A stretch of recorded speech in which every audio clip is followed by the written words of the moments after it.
more bigger. It's certainly better. All right, thank you so much.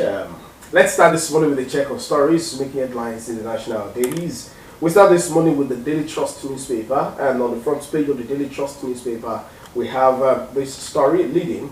We uncovered more fraud in humanitarian ministry. That's coming from EFCC, and it has these riders says probe of past suspended officials yielded 32.7 billion naira, $445,000 recovery. That's huge, you would say. Investigating abuse of COVID-19 funds, World Bank loan. Details of these and many more you find on page 8 of the Daily Trust newspaper of this morning. And of course, some more stories there. 19 killed in Oyo Ogumosho road crash. That's on page 7 of the Daily Trust newspaper. And on page 30, 21 Chibok girls returned with 34 kids. 48 parents die of trauma. Well, you'll find out on page 30 of the Daily Trust newspaper. 21 Chibok girls returning with 34 children. That means some probably had twins, even multiple births, 21 girls, 34 kids. So I had more than one birth. Why that? Multiple births. 10 years, you know, in 10 years now to the incidents of the Chibok girls, and I wonder how the girls would relate with such kids and the family as a whole. It's traumatizing. On a larger scale, it tells us that it's not yet Uhuru in the fight against terrorism and insurgency in the Nigerian state, and so many more still have to be done by the authorities. So let's keep our fingers and see how well we wait. Now, page 7, let's make better back to page 7. DSS arrests El-Rufai's ally, Aisha, over Facebook post against Governor Sonny. That's on page 7. Well, yeah, that's on Facebook posts. Okay. Let's hope that you also use the same strength and energy to also fight against insecurity in that arena. Of course, there is a picture on the front page of the Daily Trust newspaper. It's having to do with the United Nations Security Council holding a meeting on the situation in the Middle East, including Iran's recent attack against Israel at UN headquarters in New York yesterday. And then you also find that Jordanian Lucas and security agents standing around the debris of the missile that the Jordanian forces intercepted over Iran amid an unprecedented Iranian drone and missile attack on Israel. That's the picture you're looking at on the front page of the Daily Trust newspaper. At the bottom part of the page comes yet another headline, and then it reads, US, EU, others warn Iran-Israel conflict could destabilize Middle East. Oil price may hit $90. Iran summons UK, French, German envoys over stance. Find details of these and many more on the front page of the Daily Trust newspaper. Of course, you can also get into the inner pages of the paper to get more insight into the stories. Alright, from the Daily Trust, let's check the Daily Times for today. Starting with this, on page 4, it says, published loan agreements obtained since 1999. Sarah urges Tinubu presidents to establish an independent audit on spending of loans obtained by former presidents. Definitely, if that is done, more debt will be recovered, I suppose, and many other discoveries will be made, if only from the Ministry of Humanitarian Services. If so much was recovered, then you could imagine if loans agreements since 1999 and how it was spent to be investigated, the country would definitely probably make some returns from that. Alright, details of that you'll find on page 4 of the Daily Times for today. But I think for accountability's sake, it's also important that while you're doing all of this probe, so to say, publishing these loan agreements and their spending, and looking into investigating what went wrong, where, how, and why. And Nigerians are not kept in the dark. That's what is always missing in our fight against corruption. We tend to want to name some, shame some, and shield some. It will not be making sense when it's not all-encompassing the fight against corruption. I think it's much more important. You're right there. Right. Army denies enlistment of repentant Boko Haram members into. Well, that rumor has been on for a while. I guess this puts an end to it. Says soldiers murdered Ms. Wakulu Tabra in detention and on the probe. Right, details of that you find beginning from the front page of the Daily Times into some of the inner pages. And still on the front page of the Daily Times, we have the story also of Chibok girls. 21 released girls came with 34 children, according to report. 48 parents of abducted girls die as a result of psychological trauma.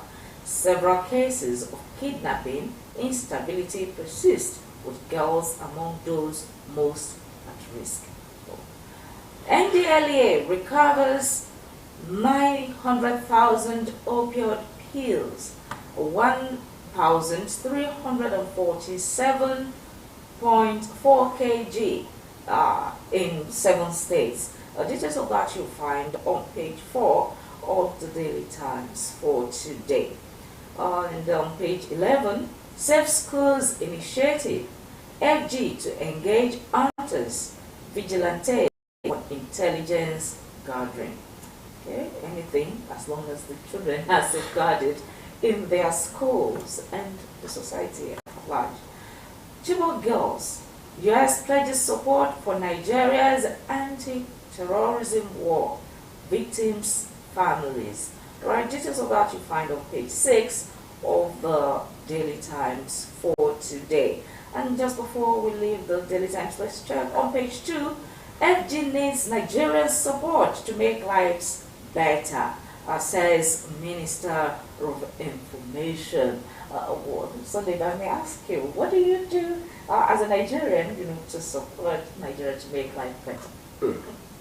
Well, patriotism demands that we do all in our power to ensure it gets better. But while Nigerians are doing their bit, those who feel they are more Nigerian than Nigerians, those who feel that they could cut away 32 billion naira at the expense of Safe School Initiative, at the expense of healthcare delivery, at the expense of security of lives and property, at the expense of quality education, at the expense of potable water provision for the people, and many more dividends of democracy, should also have a rethink and do better, and not just stay somewhere and be saying that they are MNI, SAN, or whatever it is that they feel that they have attained at the expense of the collective patrimony of the Nigerian state. So much more still needs to be done. It's not enough for you to call on Nigerians to keep sacrificing.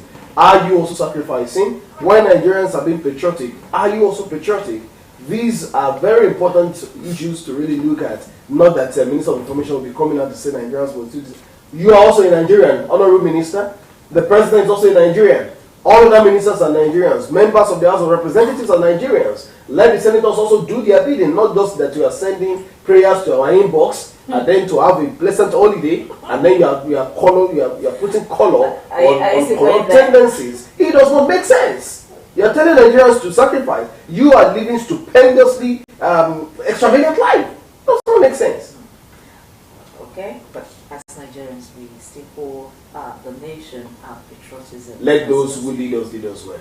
And then let those who also follow well. Then Nigeria will be better. Let's move on and check out the Daily Sun newspaper. Interesting, you'll find this story. PDP chair, Wike camp pushes for Damagum against Suzwan Agbo. Senators weighed in. Reps pass confidence vote in acting chairman. That's on page 6. And then you'll be wondering, what's still the stake of Wike and the PDP? This is someone that already even coming out ahead of time say that he believes in the mandate of President Tinubu even beyond the first term, and you still claim to be a chieftain. Yes, that's the word. A critical stakeholder. in the affairs of the opposition party. So then, interesting games we should wait for in the next election cycle. Creating a different narrative to politics in Nigeria. Like you could actually, like they say, the hands of Esau, but the voice of Jacob. I mean, it's funny. The position in the current scheme of things. Funny you call it. I call it disgusting. Disgusting because you cannot belong to two political parties at the same time, and this kind of impunity does not really make any sense in the political arena. Especially, he has not actually declared that he is no longer a member of the PDP. Actions say speak louder than words. Okay. So there must be a decisive decision as to where Wike belongs. I think it's very important so that people know where they place him as far as the Nigerian polity is concerned. So he can't be doing this hide and seek, one leg in, one leg out. But then, does the PDP also have the mechanism to wade into the issue and say, look, this is our stand? That's if they have any stand in any case. And I think the APC should also be strong enough to say, look, are you for us or against us? So all of these hide and seek will not really be making a lot of sense. Now let's see some more story. FX, power crisis, 40% of manufacturing plants on verge of collapse. Sad, you say.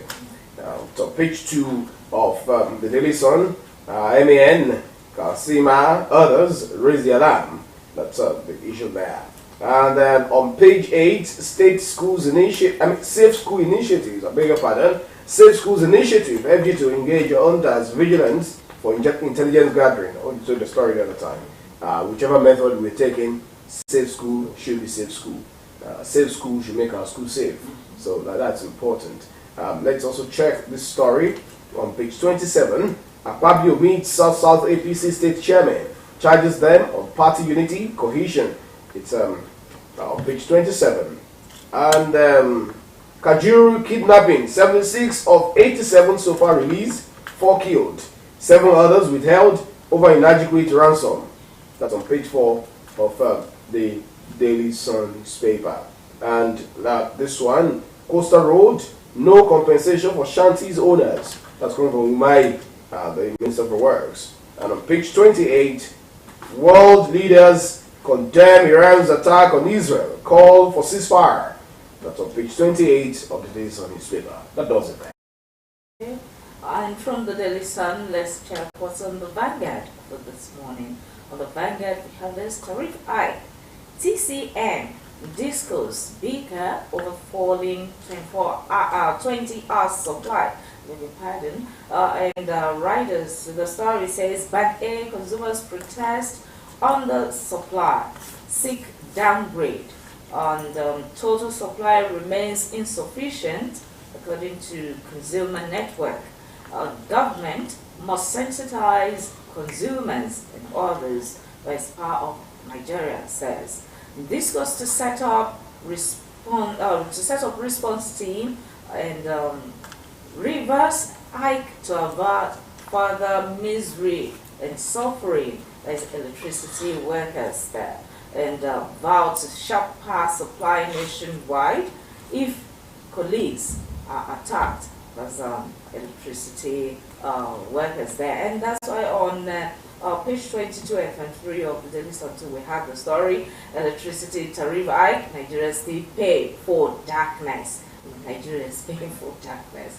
Well, details of that story you find on page 20 of the Vanguard newspaper for this morning.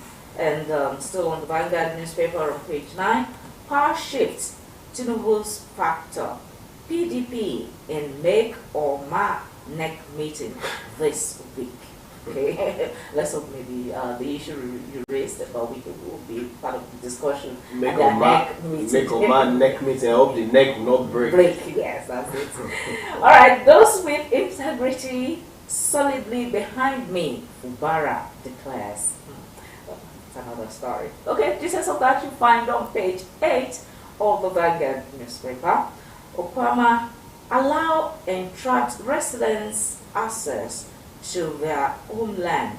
EU Kingdom begs Tinubu army in Delta State Government.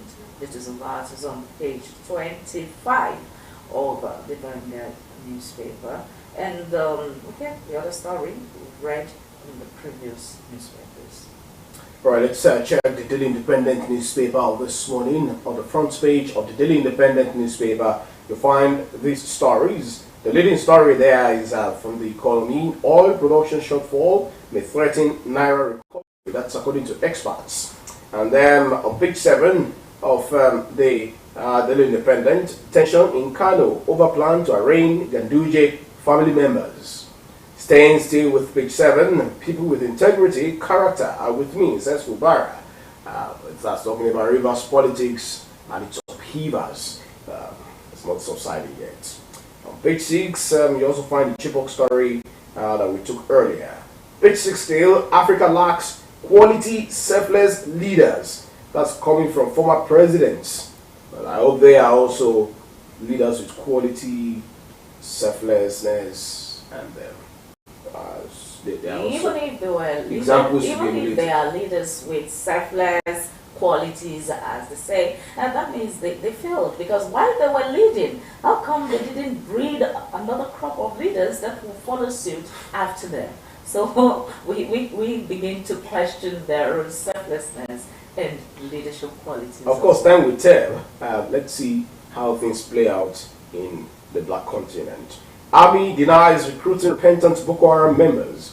Foils terrorist plot in Kaduna, kill 2. Page 6 also has the story. Let's see details there. Alright, that does it from this end. Alright, from the Daily Independence, let's check the leadership. On the leadership this morning, we have this one. Senate caucus rejects call for PDP's chairman's resignation. You find details of that on page 7 of the leadership this morning. Yes, the NEC meeting is definitely packed with a lot of issues to be trashed. So this is what you find on page 7 of the leadership this morning. And also have this one.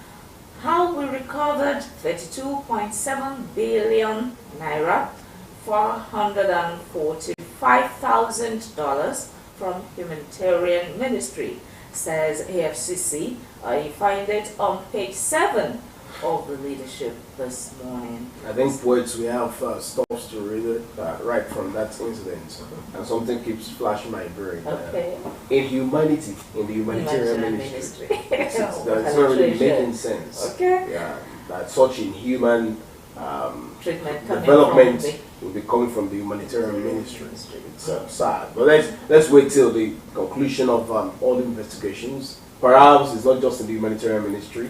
Perhaps it's also having to do with many other ministries. Definitely, if the searchlight is beamed on other ministries, more recoveries would be made. And what because of our time, let's quickly check at the front page of the Nigerian Tribune. Invasion of Oyo Secretariat. Ekiti security. I beg your pardon, security in Osun, Ekiti, Kwara, Ondo, Ogun. Governors, police urge residents to remain calm, say no cause for alarm. Afenifere, CCI, others condemn attack. Of course, that's in the Nigerian Tribune of this morning. PDP chairman of certainty in Weekend's camp. We took the story earlier. And then flight ticket war. Nigerians stand to benefit more. Stakeholders. They want FG to call foreign airlines to order.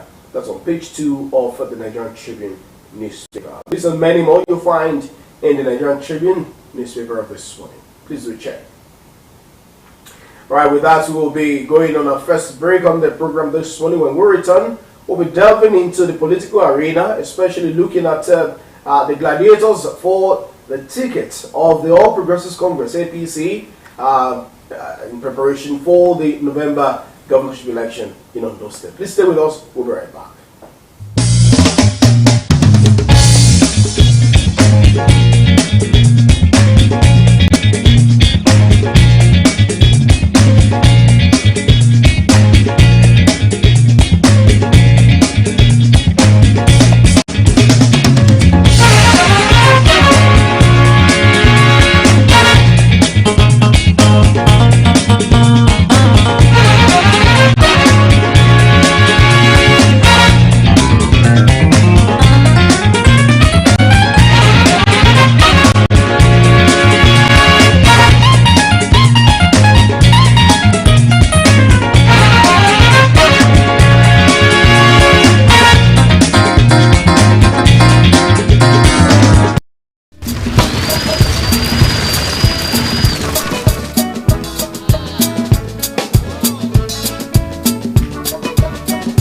As we are all aware, this is also the year for our governorship election.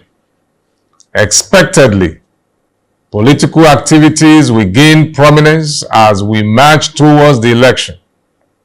However, let me implore all political parties, aspirants, and their followers to eschew violent conduct that can threaten the peace and tranquility of our state, and ensure that they follow strictly the guidelines issued by the electoral umpire. The election should be a contest of ideas and choices and not an opportunity to settle political scores or an excuse for calumny.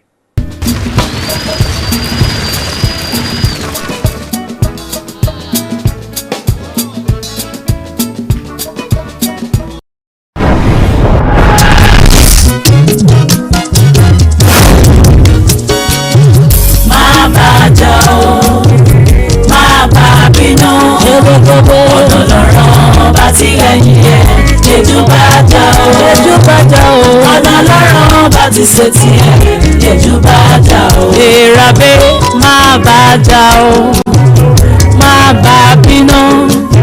Ọ̀nà lọ́rọ̀ bá ti rẹ̀yìn ẹ̀ lójú bá jà o. Ọ̀nà lọ́rọ̀ bá ti ṣe tiẹ̀ lójú bá jà o.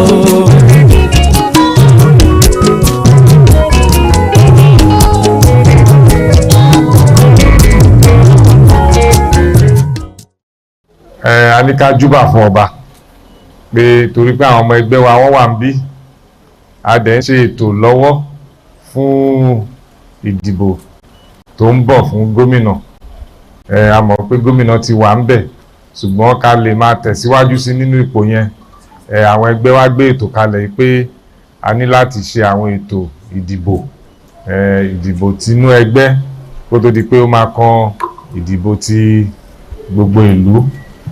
The traditional institution and the government were partners, because when you talk about grassroots mobilization, you cannot do without the traditional rulers.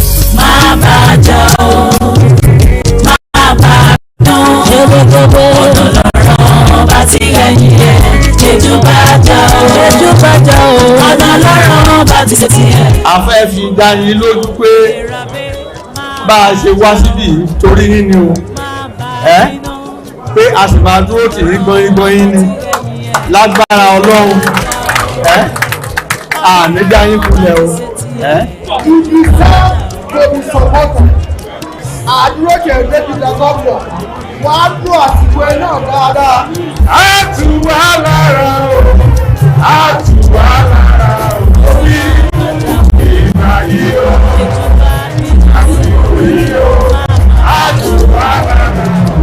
Dúpẹ́ lọ́wọ́ gbogbo wa, gbogbo ẹ̀yin àgbà ẹgbẹ́ ti Ìfẹ́dọ̀rẹ́ lọ́kùnrin àti lóbìnrin. Màá fi retired general Mọ́ṣẹ́bí ṣe tọ́ka sí gbogbo ẹ̀yin àgbà ẹgbẹ́ wa. Mo fẹ́ kí gbogbo ọ̀dọ́ pátápátá tí ẹ wà ní gbogbo ọ̀dọ́ Ìfẹ́dọ̀rẹ́ local government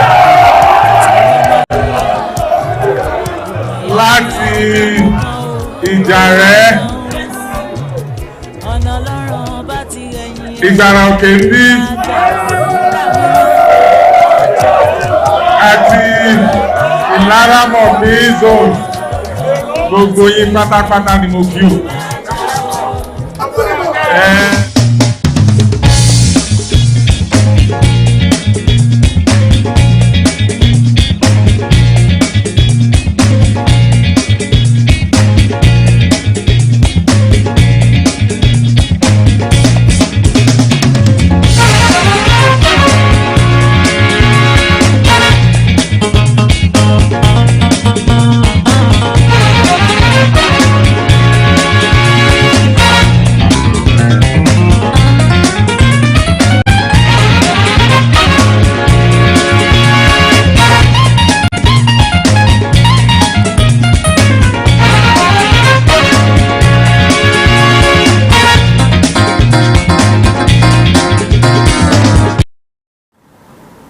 Welcome back, everyone. I did say that time we'll be delving into the political arena in this first part of the conversation, and I think in the second part of the conversation too. So, the very first issue we'll be looking at will be Onyeye political aspirations and APC primaries. And I'm being joined by a politician, retired permanent secretary, now politician, Dr. DJ Akiwale. It's nice to have you join us on AM today. Thank you very much. Well, I'd like to start with the name of the aspirant that you were supporting in your Progressive Congress APC, retired General Onyeye. I'd like to know what exactly is inspiring him to want to jostle for the ticket of the All Progressive Congress APC when many feel that he's a newcomer, not popular in the party, let alone with the people of Ondo State. What are his chances of gaining the tickets of the All Progressive Congress APC there? Thank you very much. I'd like to inform us that Onyeye had cause to work in some strategic places within the Nigerian military establishment. He was a directory staff of the Nigerian War College. He was in the NDA. And later,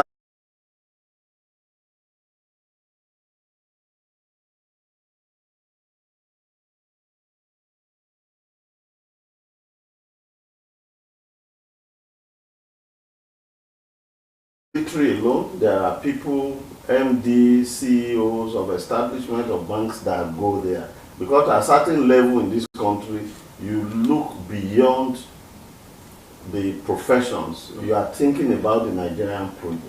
So he had participated, he had led what they call, they have global tour, African tour, Nigerian tour. They've toured around this country and they have data, empirical data about the level of development, about challenges facing governance in Nigeria, and particularly in Ondo State, because he's from Ondo State. So part of the fact is that he's driven by the level of underdevelopment, deliberate underdevelopment, a big paradox of a resource-rich state that is so poor that cannot compare with any of his colleagues. When did he retire from the Nigeria? He retired in, just last year, 2023. And so this vision had been there that there must be a paradigm shift in the politics and governance of Ondo State. So as soon as he was leaving, he has to come in. And of course, what are his chances therefore? It does not look, I don't know if you agree with me that it does not look popular. I don't know. I'm a research student, so I deal with empirical facts. We've gone around the state, we've contacted people, so I don't know if you are talking of popularity about people that go around to bring Kwamwan or Oshupa to come and beat their Fuji for the masses to dance and forget about their problem. Good luck to you. Okay. But if you are talking of people who are in contact one-on-one with the people, with the oppressed people of this state, then it will be wrong for you to say Onyeye is not popular. With his people, he's very popular. Okay, well, let's even leave the issue of popularity for a while. Let's look at, he spent his entire career life as a military person, and the workings of the military is quite different from how things work in the civilian. So how is he mindful of the fact that he's not going to be leading the military way, and things in politics is quite different from how you give orders.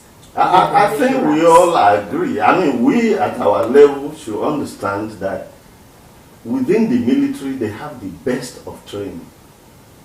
Human resource development, management, strategic management, just talk about it. It's not, when last did we find Major War, 1967 to 70? So are you recruiting people just for the purpose? So there are roles for the military even in peacetime. And now we are going through one of our the most traumatizing challenges in Nigeria, and that is security. You are talking about Boko Haram, you are talking about bandits. So who is going to solve the problem? Is it you? What do you know about military strategy? What do you know about dealing with insurgency? What do you know about all these asymmetric wars that is plaguing the country?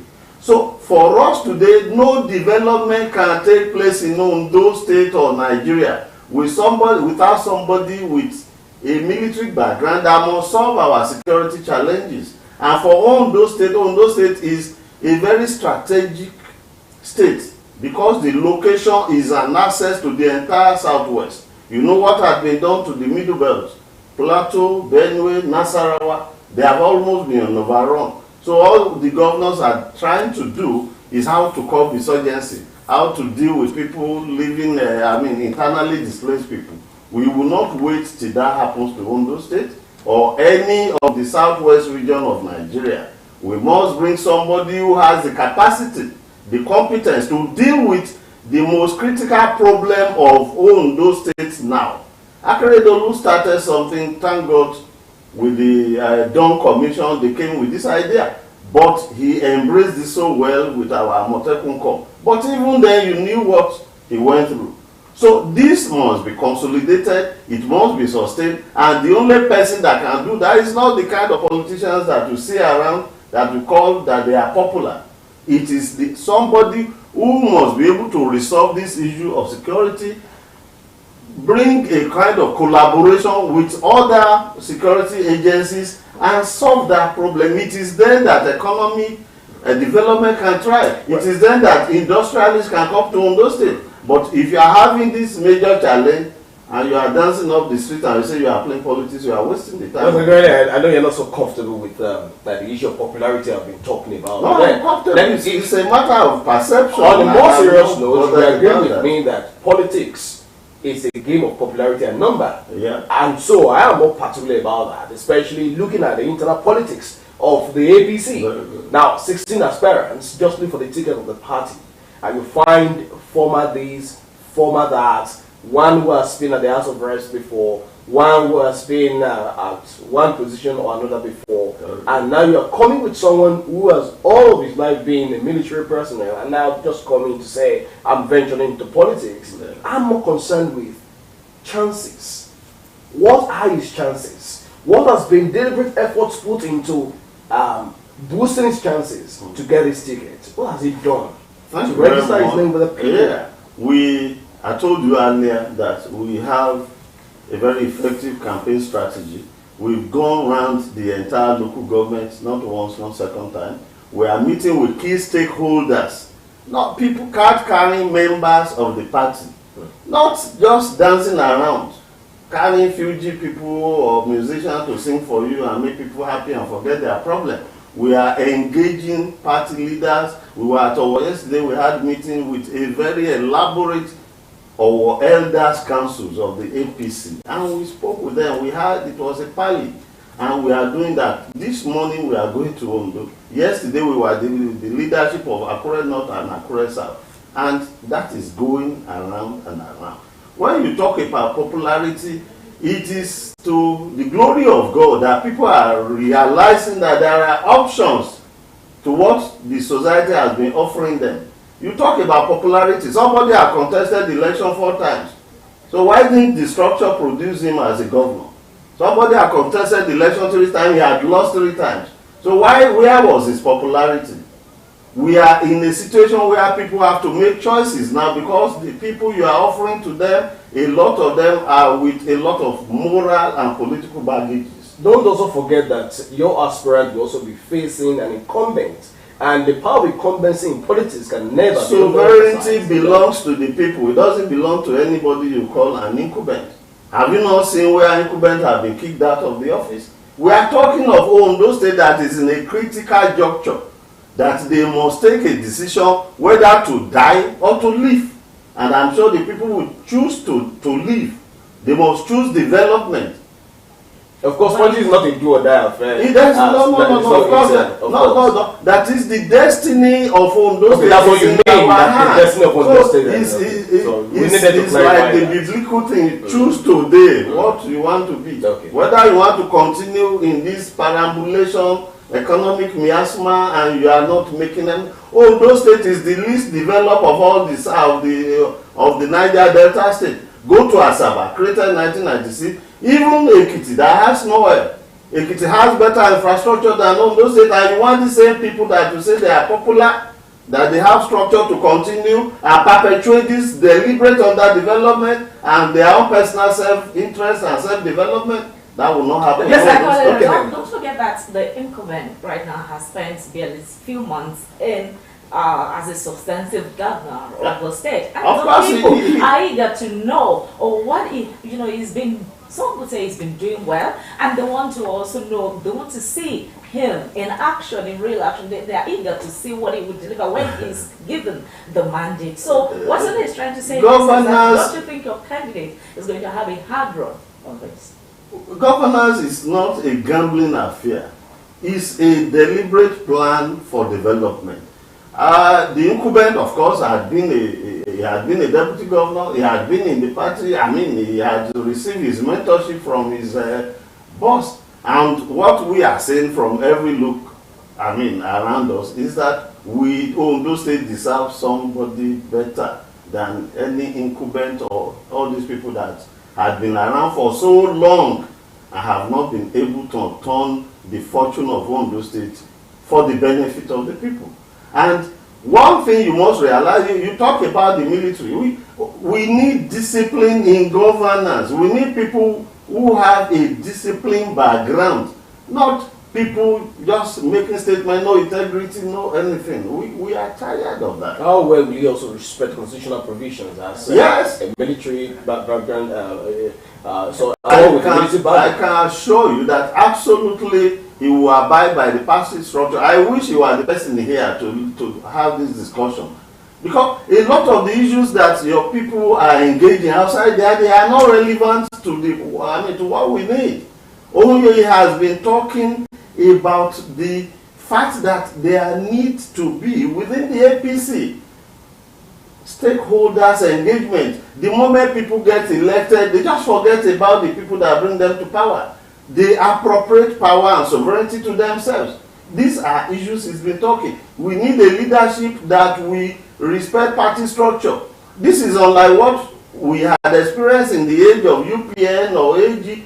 The party used to be respected. There are specific reward system. Today the reward system is narrowed to the principal or the proprietor that is in power. And we are saying that this thing must change. Onye retired as a general, not as a lieutenant, not as a major. Generals in Nigeria, they go for the position of the presidency. But because of his avowed commitment that we have to resolve the issue of governance in Ondo State and move this state forward and bring it back to the committee of developed and fast developing states, that it deserves to be. But before we let you go, so many other issues I'd still like to really raise with you, but I think critical among them will be the fact that you yourself, you've been an administrator at the grassroots, retiring at the local government level, knowing a whole lot about the grassroots level of governance. The problem we always have is that ballot boxes can get to the remotest of the grassroots, but development will be very difficult to get there, despite promises made by you politicians. I dare say now, since you are on that divide, okay. Despite promises made by you politicians, at the end of the day, you do not find these promises getting fulfilled. Now, would you look at the face of a general and say, look, you promised this, you did not do that? And will that not be a problem for your aspirants in this contest? Well, let me tell you that there are generals and there are generals. Omuyeye is the most civil, the most humble general you can come across. He's at the level of people like Colin Powell that, yes, they serve the military, but they have to be drafted to politics because of the background and his own person. He's well educated. But he won't draft himself. Well, no, not just himself alone. So of course, you know me, my brother, that I was more on the civil society, trade union thing. I wasn't. So you were part of those who drafted him? Part of a team that went to him that, look, this is the time for you to come. Why did you do that? Because I have seen mismanagement, I've seen maladministration, I've seen the failure of the political elite, and that we need to inject into the system somebody who has no login, where did you who see is well educated. Maladministration? Is it the current dispensation or in the past? Of course, over the years. Of course, over Up the years. until the recent of course, over the years, you are journalists, you know much better than I.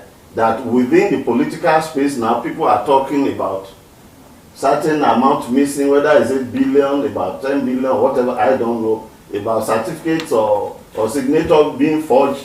We know a lot of things come into politics, but these are things that up till now, nobody has come to resolve this issue.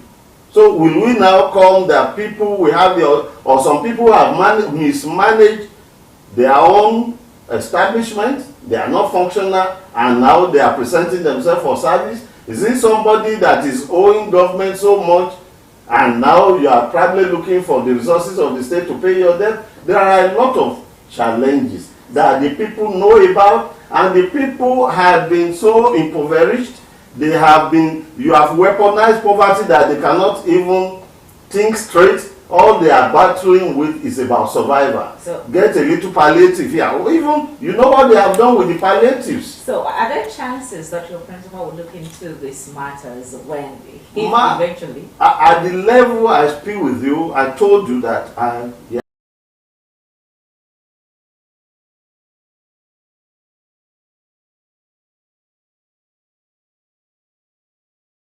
trade union and the local government service, we had what we can call a tentative blueprint of what has to be done when power reaches your hand and when you get the ticket. So it's not a matter of somebody just coming and, oh, I'm a general. No, there are blueprints that we have to follow. Military people are structured people. This is what should be done. Rule of law. This is what the law says. They will do that. It's going to give the utmost respect to the party. It's going to allow party people to benefit, to have a reward system. In fact, one of the things we agreed upon is that within the APC itself, why civil servants are getting money for services rendered, I doubt if of course there is no stable, established structure for those working for the party. Go to China, go to Cuba, you find out that you can rise from a young officer, clerical organizing secretary, and rise within 30 years and become general secretary. Xi Jinping of China is the general secretary of the Chinese Communist Party. His father was a general secretary. So you have to rise through the rank, and they select people who they have observed. But today, a lot of people within the party, their complaint is that, oh, I hope you won't treat us the way all these people have been treating us. They have gotten power, they have forgotten us. But go to the age of AG, Action Group, UPN, Unity Party of Nigeria. There are established way of taking care of the needs of the people. So we can have a kind of career for party bureaucrats, so that you don't make them look as if tokenism is enough of them.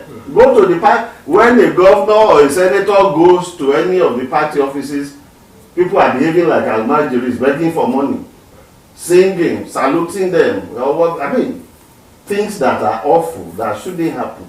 We are going to put in place a kind of a career framework where people can get salary as party workers, where they can get benefit as party workers, and they will not feel that you have used them and dumped them. We were at our yesterday and somebody was praying that we pray that your governorship will not be a use and dump governorship like they've done to us in the past.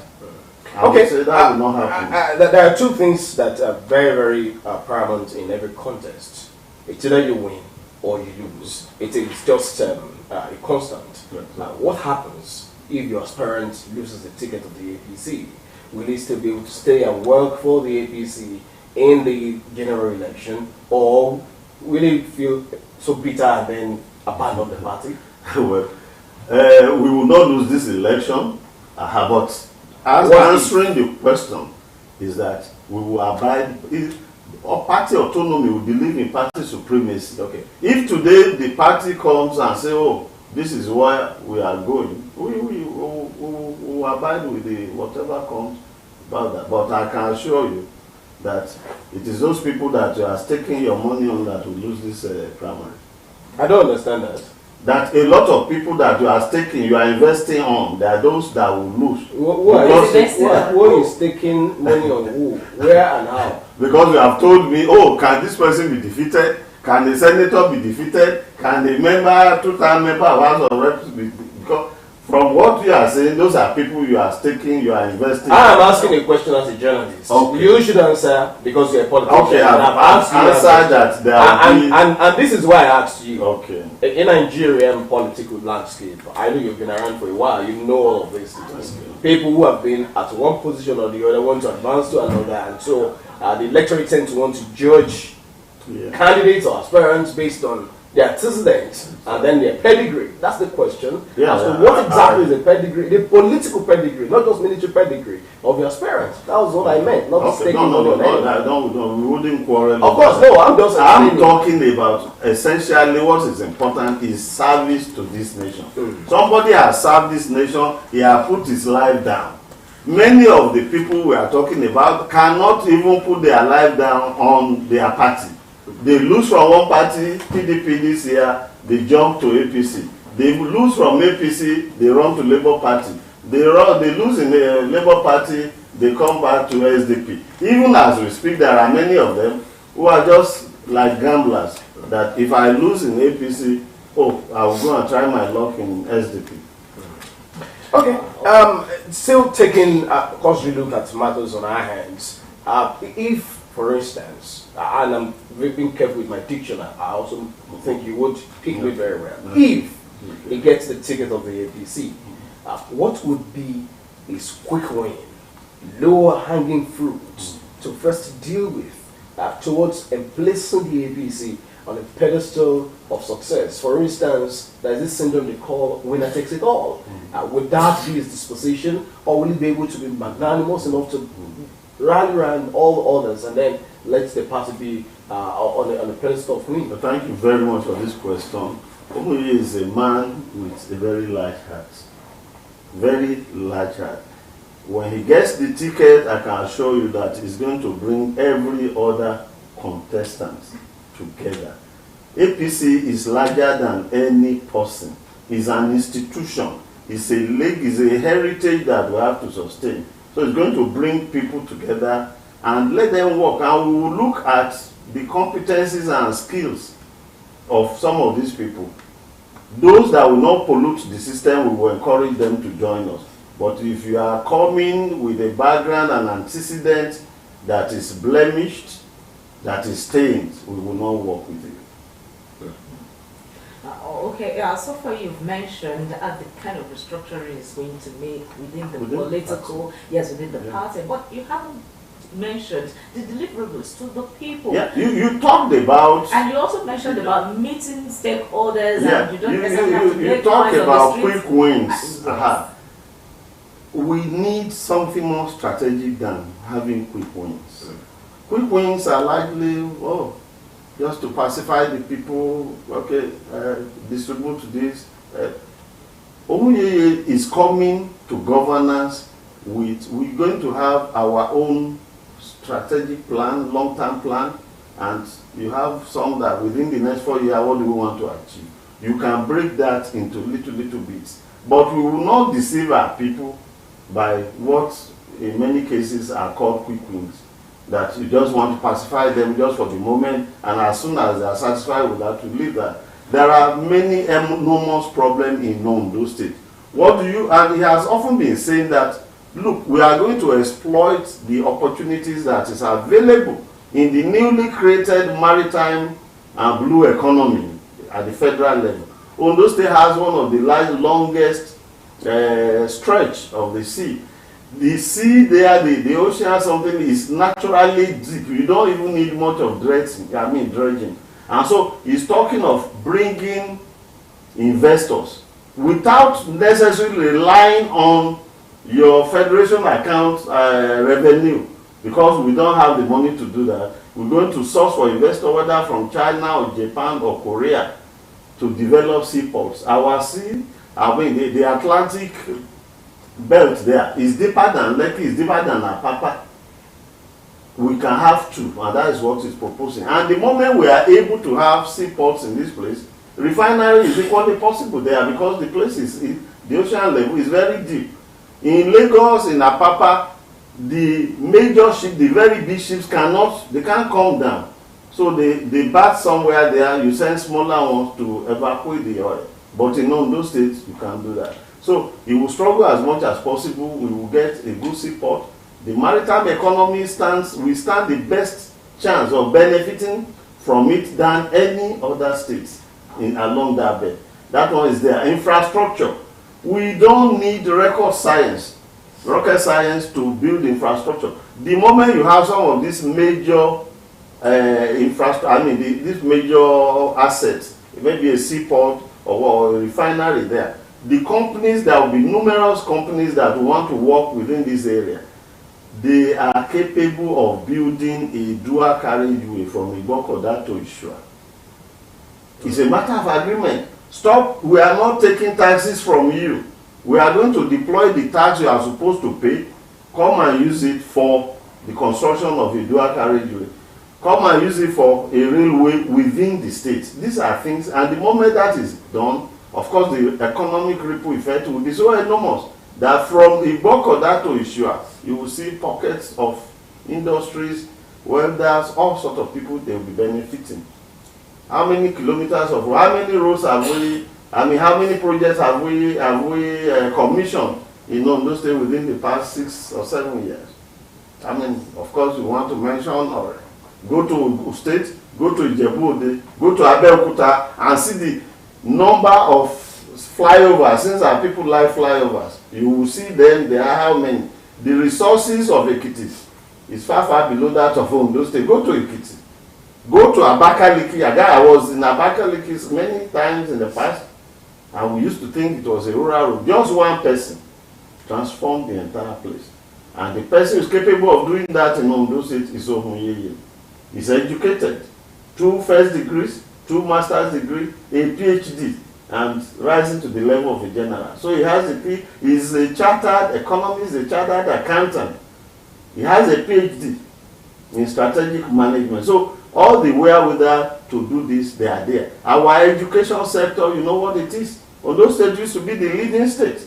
So those are areas that, if you are talking about quick fix, those are the areas we have to run and rescue education from collapse in Ondo State. We used to know about mother and child, and of course, that became the signature of Mimiko administration. Where is that mother and child hospital today? Madam, you are a woman, you are a mother. It's a shadow of itself. So these are areas where quick wins can come, and we told you earlier that these are areas that we have blueprint for. Right. Women empowerment. Okay, Mr. Kamalira, I know that the list still continues, but yes, it's endless. But I just want to take you back a little to the issue of the coastline developments and the coastline. We only get to hear about this when it is campaign period, and once the campaign is done, it is over. Then it becomes as if that potential for the state has, has vanished. We get to hear it again when it's time for another campaign. He also has a twin brother. That's the bitumen. The bitumen. We only hear about them, when it is time for campaigns. Has your candidate taken his time to look at why, or our aspirants, yes, please, as an aspirants, taking time to look at the reasons why successive, not even the past one, successive, politicians in all those states have only seen it when it's time for campaigns and are unable to execute it when they get to government. What is it going to do specifically? Very good. I mentioned earlier that Oye came from the Nigerian War College, and at the Nigerian War College of the Nigerian Institute for Policy and Strategic Study, they deal with issues of governance in Nigeria, not military, not normal, we are fighting war, we are training captains or lieutenants. So most of these issues, they have submitted even research papers to government, different governments. How can you trigger development across the 36 states of Nigeria? And I'm confirming to you, I'm aware, they have been part of a team that came to Ondo State in the past. Is a directorate staff of this, of the Nigerian War College while he was there. So all the research things are there. And many of them are disappointed that what is wrong with this bloody civilian quote? That you have a template for development, and yet people just go there, we will build seaport, we will do this, and just talk like gamblers and magicians, and as soon as election is over, like you said, they disappear. But part of the problem is that this thing require a lot of mental capacity to do. If you are relying on the normal allocation from Abuja, what we call your feeding bottle economy, it's not going to work. All right, Dr. Komalere, so finally, because of our time, you're talking about submitting this blueprint and that other blueprint and so on. You would agree with me that research is not our problem in Nigeria. As a matter of fact, there are many research outcomes, line following shelves and all other places like that. Implementation is always a problem. Now, someone coming from that arena, how sure are the people that on getting there will also not be infested with the termites that allow for abandoning research outputs? Yeah, thank you very much. OEA is, like you said, is a gentleman and an officer and a gentleman. The one thing you can't deny military generals is the level of discipline that some of them had. So we are going to follow very strictly some of these issues that we have discussed and agreed with him. There are a lot of reforms that are needed to be done within the civil service, within almost every every structure, and he will be properly guided to take the right thing. What the problem we have today is a failure of the political class, the elite we have. Dr. A lot of them don't have the capacity to be in government, but they have stumbled into governance. I just hope that we will have another time to still look at issues having to do with development and also the aspiration of your person in this contest. I thank you so much, Dr. for coming on the program. Thank you. He was a bureaucrat, a top bureaucrat, before he retired and ventured into politics. And I have to wish you well in your political aspirations. Tell them I'm an apprentice politician. Oh, you're an apprentice. Okay, then. I think I agree with you. So, everyone, I'm not learning from them. Okay, then. That's a matter of semantics. Thank you so much, everyone, for being part of the Outlook this morning. It returns on Wednesday, only God willing, from my colleague, Folashade Wido. Yes, it's been an engagement, and we hope to be back, Wednesday. So, the is my name. Enjoy the rest of the day.